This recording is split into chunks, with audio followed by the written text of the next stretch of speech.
Um, it's ridiculous. First of all, it took him, I think, more than a week to respond to the. I mean, this has been going on now for, I think, 3 weeks. The Wall Street Journal Facebook files were released, which it's important here. A lot of Facebook's kind of counter response is attacking a single person. This isn't about this whistleblower. It's actually about Facebook's own research. And that's what the whistleblower came forward to present is thousands of pieces of Facebook's own research showing that it drives division. A simple case is political parties throughout Europe.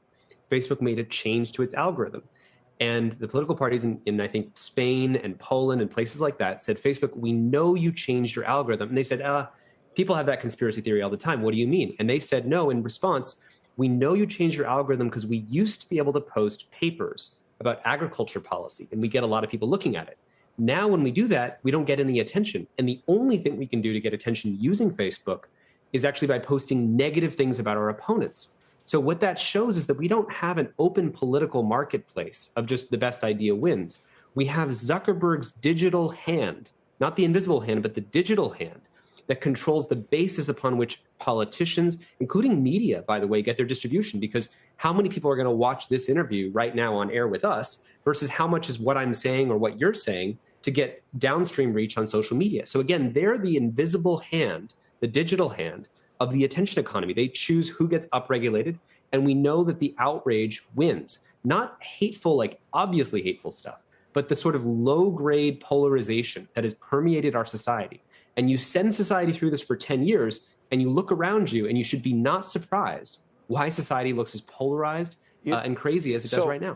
But they used to say on Madison Avenue, sex sells. I guess what you're saying is that right now in this world, outrage and anger sells.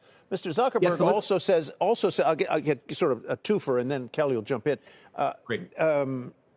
Zuckerberg also says, well, yes, a lot of this, you criticize us for doing research. Would we be better off? Should we not do research into what we do? Why should we be criticized for doing research that helps the world understand what we're doing? No, I don't think they should be criticized for doing research. In fact, there should be much more research that's done. The problem is that in their own documents, and this is all in the Wall Street Journal Facebook files, which people should check out, that time and time again, their researchers identified a solution and said, this is what would be the best thing for people.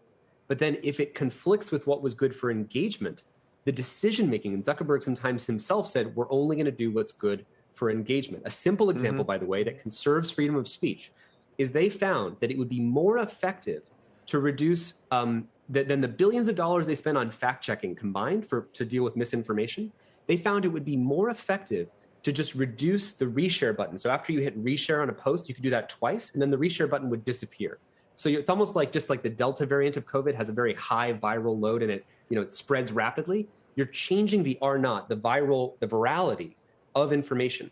You're not changing what people can say. You're just saying, hey, should we create like the most viral stuff constantly, or should we dial it down? And their own research said that would be a bigger fix than billions of dollars spent on fact checking.